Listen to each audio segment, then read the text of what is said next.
không cần tạo một tài khoản khác. Tuy nhiên, thì người dùng trước đây không thể xóa tài khoản Threads mà không xóa tài khoản Instagram. May mắn thay, Meta đã thay đổi điều này thông qua bản cập nhật mới.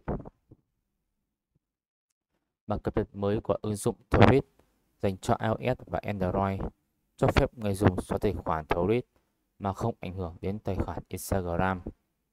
Người dùng có thể truy cập và cài đặt tài khoản, xóa hoặc vô hiệu hóa hồ sơ. Có hai tùy chọn có sẵn: xóa hoặc tắt hồ sơ. Nếu người dùng chọn tắt hồ sơ, mọi thông tin sẽ được lưu trữ. Và nếu người dùng chọn xóa tài khoản, Meta sẽ xóa hồ sơ và tất cả bài đăng của người dùng trên Threads, nên tài khoản Instagram sẽ không bị xóa. The latest updates the Threads apps for iOS and the Android allow users to delete their Threads account without affecting their Instagram account. User can access setting account delete to the disabled profile.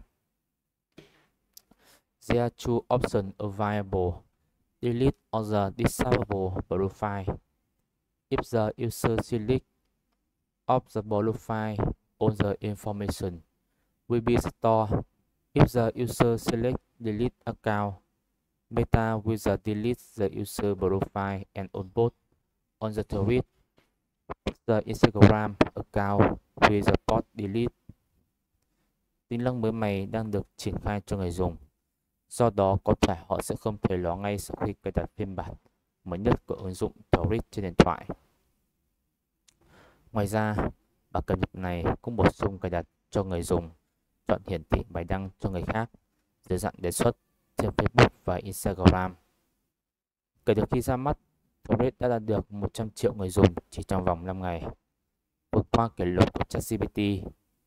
Tuy nhiên, nền tảng này đã thiếu nhiều tính năng quan trọng.